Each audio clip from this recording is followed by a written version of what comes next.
আসসালামু আলাইকুম এভরিওয়ান, আমার চ্যানেলে সকলকে স্বাগতম। আশা করি সকলে ভালো আছেন। আজকে যে প্রসেসটি নিয়ে কথা বলবো তা মূলত আর্ম বেসড ম্যাকবুকে কিভাবে আমরা ভার্চুয়ালাইজেশনের মাধ্যমে বিভিন্ন ওএস ব্যবহার করতে পারি। আসলে এই প্রসেসটা ইন্টেল বেসড ম্যাকবুকের ক্ষেত্রে অনেক ইজি হলেও অ্যাপেলের M1 এবং M2 চিপ বেসড ম্যাকবুকের ক্ষেত্রে একটু কঠিন। মূলত এই চিপসেটের আর্কিটেকচার গুলো ভিন্ন হওয়ার কারণে আমাদের ভার্চুয়ালাইজেশন প্রসেসের ক্ষেত্রে একটু বেগ পেতে হয়। M1 অথবা M2 সম্বলিত ম্যাকবুকের ক্ষেত্রে বহুল ব্যবহৃত ভার্চুয়ালাইজেশন সফটওয়্যার হলো প্যারা, যেটা অনেক কস্টলি। তো যারা ফ্রি অফ কস্টে ভার্চুয়ালাইজেশনের মাধ্যমে বিভিন্ন ওএস ইউজ করতে চান তাদের জন্য আজকের এই ভিডিওটি। তো চলুন শুরু করা যাক। আজকে ভিডিওতে কালি লিনাক্স কিভাবে VMware Fusion এর মাধ্যমে ব্যবহার করা যায় সে সম্পর্কে আলোচনা করব। সেক্ষেত্রে আমাদের প্রথমে VMware Fusion ডাউনলোড করে নিতে হবে। এই লিঙ্কটা আমি আমার ডেসক্রিপশন বক্সে দিয়ে দিব, যাতে আপনারা খুব সহজেই এই পেজটিতে চলে আসতে পারেন। এখান থেকে আমি আর্ম বেস DMG ফাইলটা ইনস্টল করে নেব। যেহেতু আমার আগে থেকে ডাউনলোড করা আছে সেহেতু আমি ডাইরেক্ট ইনস্টলেশন প্রসেসে চলে যাচ্ছি। আপনাদেরকে আরেকটা বিষয় জানিয়ে রাখি, যদি আপনাদের VMware এ কোনো অ্যাকাউন্ট না থেকে থাকে তো আপনাদেরকে ডাউনলোডে ক্লিক করার পরে একটি পেজ ওপেন হয়ে যাবে, যেখানে আপনাদেরকে সাইন ইন এবং সাইন আপ করার অপশন থাকবে। তো আপনারা সেখান থেকে সাইন আপ অথবা সাইন ইন করে নিতে পারেন। তারপরে আপনাদের ফাইল অটোমেটিক ডাউনলোড হওয়া শুরু হয়ে যাবে। এখন আমি কালি লিনাক্সের আইসো ফাইল ডাউনলোড করে নেব। আমরা চলে যাব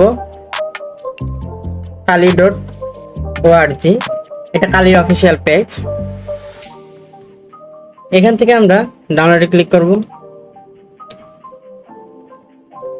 আমরা বেয়ার মেটাল চুজ করে নেব আইসো ফাইলের ক্ষেত্রে। এখানে উইন্ডোজের জন্য 2টা বিট ভার্সন রয়েছে এবং অ্যাপেলের জন্য অ্যাপেল M1। তো আমরা এই ফাইলটা সিলেক্ট করে নেব। আপনাদের সুবিধার জন্য একটা অপশন আপনাদের বলে রাখি, আপনারা দ্রুত স্পিড পাওয়ার জন্য টরেন্ট ফাইলটা ডাউনলোড করে নেবেন। যেহেতু আমি আগে থেকে ডাউনলোড করে রেখেছি, তো চলুন সামনের প্রসেসে আগাই। চলুন ইনস্টলেশন প্রসেস চলে যাই। ইনস্টলেশনের জন্য আপনাদের এখানে ডাউনলোড করে নিতে হবে এবং আপনাদের পাসওয়ার্ডটা দিয়ে দিতে হবে। ইনস্টলেশন কমপ্লিট হওয়ার পর আপনাদের সামনে এরকম একটি প্রম্পট চলে আসবে। সো এখানে আমরা কন্টিনিউ ক্লিক করব। আমরা যে কালি লিনাক্সের আইসো ফাইলটা ডাউনলোড করেছি সেটি আমাদের এখানে ওপেন করে নিতে হবে। আমাদের আইসো ফাইলটি চলে এসেছে, ফাইল সিলেক্ট করে নেব। এখানে দেখা যাচ্ছে ডিফল্ট 8GB স্টোরেজ নিয়েছে এবং 256GB র্যাম অকুপাই করেছে। আমরা এখানে কাস্টমাইজ করে নেব সেটিংটা। আমরা এখানে নামটা চেঞ্জ করে কালি লিনাক্স নাম দিতে পারি। আমরা এখানে প্রসেসর 1 কোর দেওয়া আছে, তো আমরা 2 কোর চুজ করে নেব এবং মেমোরি 2GB ভার্চুয়াল বক্সে অ্যালোকেট করে দেব। আমরা গ্রাফিক্যাল ইউজার ইন্টারফেস চুজ করে নেব যাতে আমাদের সুবিধা হয়। তো আমরা ল্যাঙ্গুয়েজ হিসেবে ইংলিশকে চুজ করে নেব। লোকেশন ইউনাইটেড স্টেটস থাক, keyboard American English.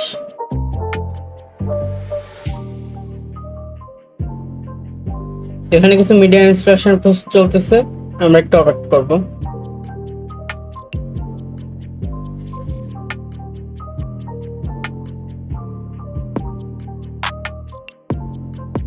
Host name আমরা কালি দিব, ডোমেইন নামও কালি। যেহেতু আমি ভার্চুয়াল বক্স ক্রিয়েট করে দিব সেহেতু আমি এখানে সব কালি দিয়েই শুরু করব। আমরা আমাদের লোকেশন হিসেবে স্ক্রিন ডায়াগ্রাম ক্লিক করব।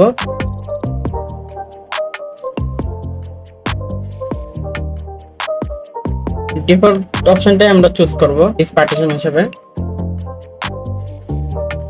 প্রত্যেকটা ফাইল এক পার্টিশনে থাকবে, এটাকে আমরা চুজ করে নেব। তো ফিনিশ করব, সব চেঞ্জ ইয়েস করে সেভ করে দেব।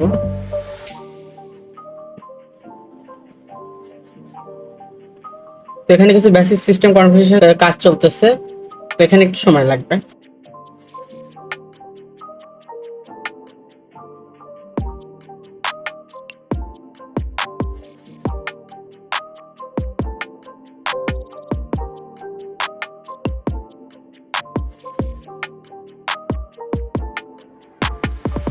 এখানে আমাদেরকে লক্ষ্য রাখতে হবে যেন জিনোমটা সিলেক্ট করা থাকে, তা না হলে আমাদের সফটওয়্যার সিলেকশনটি ফেল আসতে পারে। আমাদের ইনস্টলেশন প্রসেস শুরু হয়ে গেছে। এখানে 10 থেকে 15 মিনিট সময় লাগতে পারে। তো ইনস্টলেশন কমপ্লিট হলে ভিডিওতে ব্যাক করতেছি।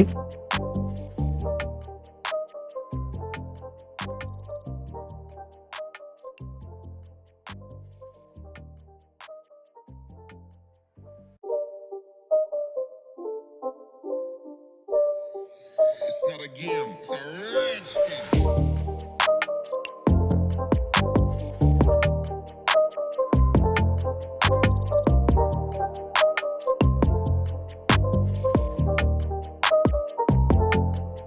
তো আমাদের ইনস্টলেশনটা কমপ্লিট হয়ে গেছে, এখন কন্টিনিউ করব।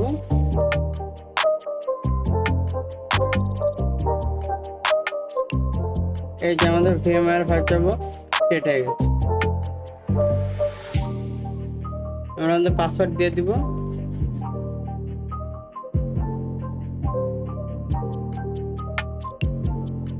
এই যে আমাদের ভার্চুয়াল বক্স, এখানে আমরা টার্মিনালে প্রবেশ করি।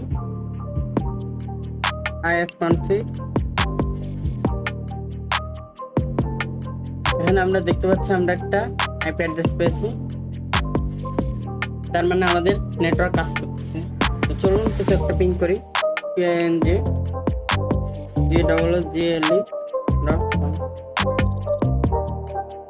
এখানে দেখতেছি আমাদের প্যাকেটে আদান প্রদান হচ্ছে, তার মানে আমাদের নেটওয়ার্ক ঠিকমতো কাজ করতেছে। চলুন ফায়ারফক্স ওপেন করে দেখা যাক, ইউটিউব অন করে দেখি।